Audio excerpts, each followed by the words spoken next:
Hello, Transitional Algebra 2. Mr. Prashar here once again. Hope everybody is healthy, well, and safe. And I'm hoping that everybody has a positive outlook, at least on the future, what's coming up. I hear a lot of good things. I think our country will be able to start rolling once again soon. I sure hope so, and I'm sure you do too. In today's video, I'm going to look at section 8.3 from your book, which is Inverse Functions Part 2. Last time we talked about inverse functions on a very intuitive sense. What does it mean to be an inverse? And a function's inverse is like a refund function. The classic example is 50 cents goes into the function machine and you get out a Coke. Well, the inverse function would be taking the 50 cents back to customer service. So customer service, you could think of that as your inverse function, and that gives you back your 50 cents. So Coke, take back to customer service, get 50 cents back. That would be your inverse function. Today we're going to look at more of the algebra side and ask this question and find an answer to it. Given some kind of function in formula, how can we go ahead and write its formula inverse? So that's what we want to do today. So I just want to start off by telling you, well, what kind of functions have inverses? Well, there's quite a few. But it's easy to look at a picture first to see what kind of things maybe have inverses. So say, for example, we have a function that does something like this. So it's like half of a parabola, right? Well, graphically, this function would have an inverse, and we know how we would find it. We would just reverse all of the ordered pairs on here. And if we did that, we would get a curve that looks something like this. Remember from last time, inverses are mirror images over the line y equals x. But even without thinking of that idea, we could also tell another way if this function has an inverse. It's called using a horizontal line test.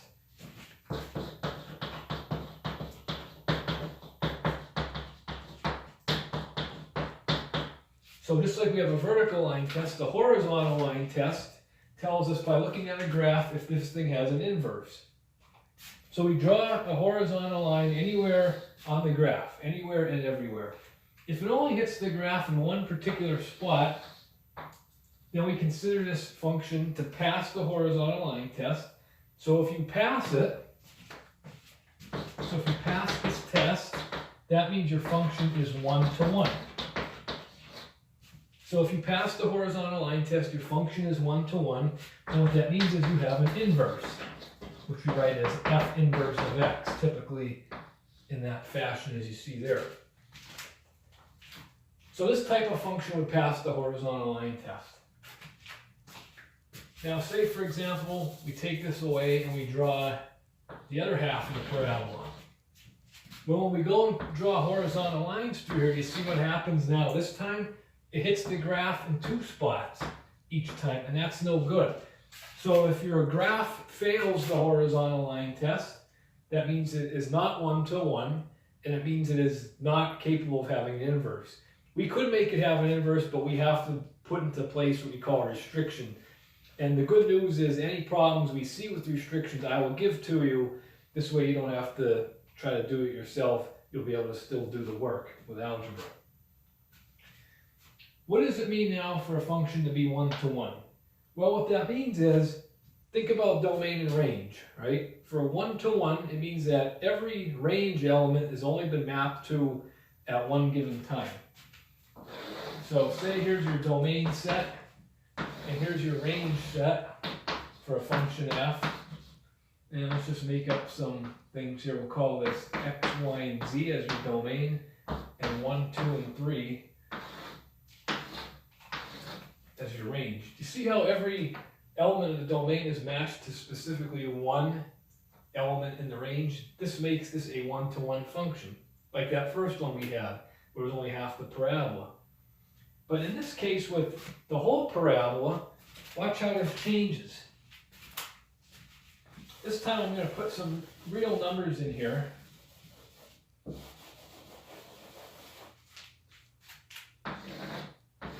So this represents the function x squared. So let's pick the number 0, -1, and 1, for example. Well, if you plug 0 into x squared, that gives you 0. If you plug -1 into x squared, that gives you +1. And if you plug 1 into x squared, you also get 1. You see what happens here? This number 1 has been mapped to 2 times, which is still a function, right? It doesn't violate the rules of a function. But this number 1 has been mapped to 2 times.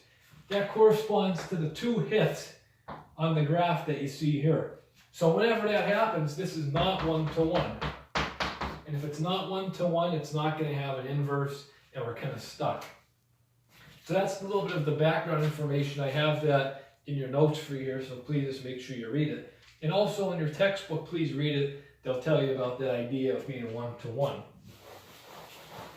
Now with all that aside, we could spend a whole semester talking about this one little idea of being 1-to-1. In fact, mathematicians will study 1-to-1 functions as a certain part of mathematics. For example, topology or abstract algebra, mathematicians could study their whole lives just on those 1-to-1 types of functions. But today I'm going to show you how you find the inverse algebraically.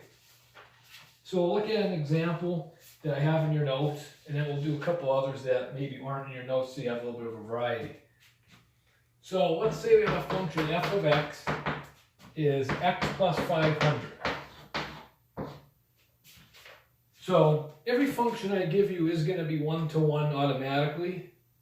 This is clearly 1-to-1 because this is just a straight line. A straight line. If you were going to graph this on the coordinate plane, say 500 is up here, you would have an intercept at 500. The graph would do something like that. So it's a straight line, very clearly 1-to-1 because it passes the horizontal line test. So this guy does have an inverse. So here's how you do it. I have the steps in your notes for you, and also on the Cool Math web link, I also have that there for you as well. So the first step to find the inverse is wherever you see the f of x or the g of x, you replace it with a y. So I'm going to write y equals, and then the x plus 500. Now what we're going to do next here is we want to solve for x. So that means we want to get x by itself. So this is a nice easy case. We'll go ahead and subtract 500. So we have y minus 500 equals x. That's what we wanted to solve for x. Now once we have it solved for x, what we do is we interchange the x and the y. So we swap them. Do you understand why you would swap them? Do you know what the significance of that is? If you've been following along, you should know. The significance is that when you go between an ordered pair x, y, to find its inverse, it's y comma x. That's why we interchange the x and the y variable. So now we have x minus 500 equals y, and then all we have to do is replace this with the fancy notation. So I don't like when the variable's on the right. I'm going to write this as f inverse of x is x minus 500, and that would be your inverse. So I didn't do anything illegal there. It's the reflexive property, the equal sign's like a mirror, so I just put this over here, this stuff over here, and nothing changes sign-wise. But this would be the inverse function, x minus 500. And that would be a mirror image over that mirror y equals x as its inverse. So here's the steps again. Replace f of x with y. We solve for x. Interchange x and y. And then write with the fancy notation f inverse of x. That's how you would do it. Okay? Let's look at another example. Let's say we have f of x is, how about, let's say 2x minus 7. And we want to find its inverse function. Okay? So once again, we'll replace the f of x with y. So this is y equals 2x minus 7. We want to solve for x, so that means we have to add 7 to both sides. That gives us y plus 7 is 2x. We want to get x by itself, so all we got to do is divide everything by 2. So we have y plus 7 over 2 equals x. Do you remember what happens here? After we have it solved for x, we go ahead and interchange x and y. So you got x plus 7 over 2 equals y, and this is f inverse of x equals x plus 7 over 2, and that would be your final answer. How else can you write this? You can write this as 1/2 times x plus 7. That would be the equivalent way, or you can also write it as 1/2 x plus 7/2. That's also another option you may have. Okay? So I think this is a good spot to go ahead and pause the video, maybe go back, try to redo these two problems. And while you do that, I'll step out for a moment and we'll come back together.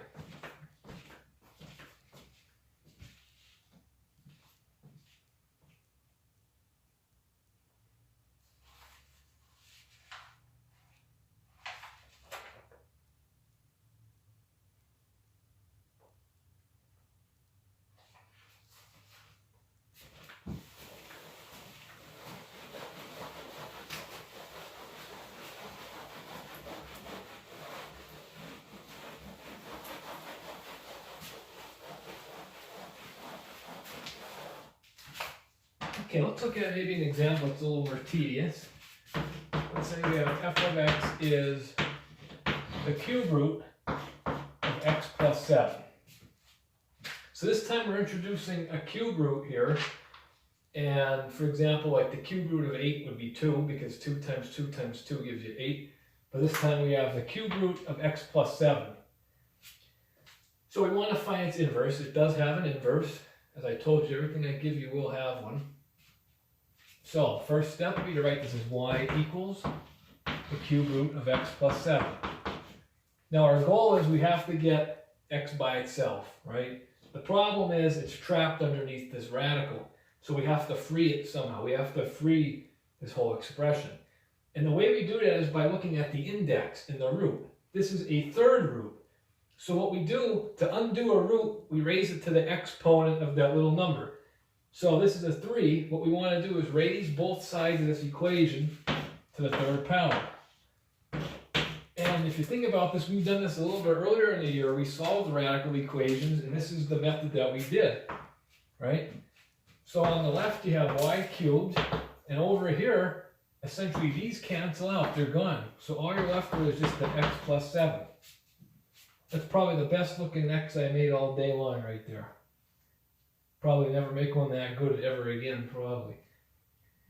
So, solve for x, we'll subtract 7. So we got y cubed minus 7 is x.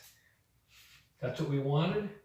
Now we'll interchange x and y, so you got x cubed minus 7 is y. And now with the fancy notation, f inverse of x is x cubed minus 7. So there is your inverse function. A cube root becomes a third power polynomial. And you would see if we did this backwards, if we started here, we would certainly end up with the root at the end.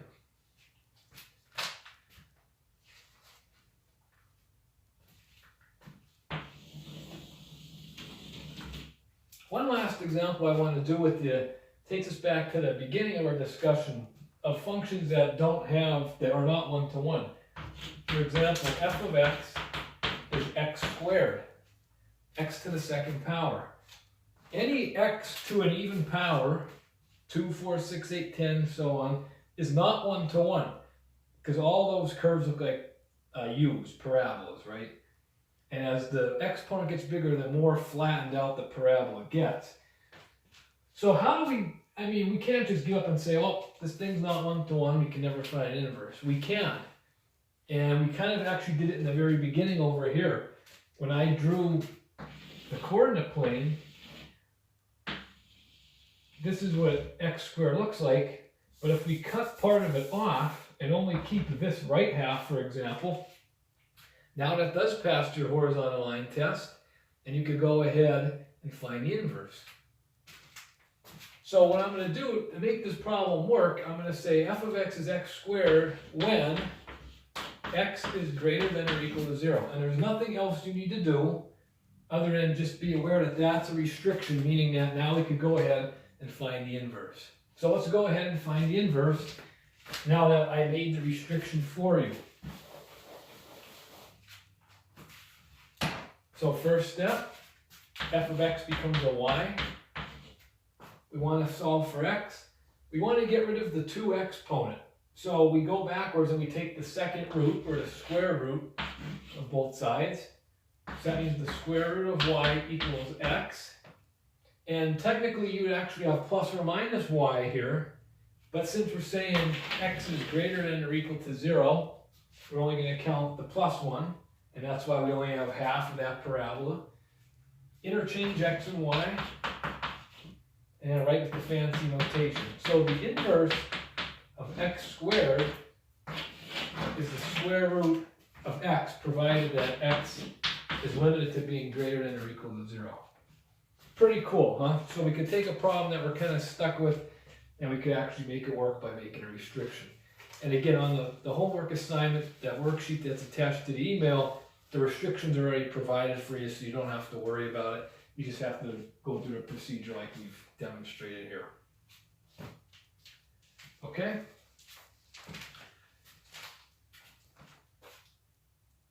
So I think this is a good spot to stop for now.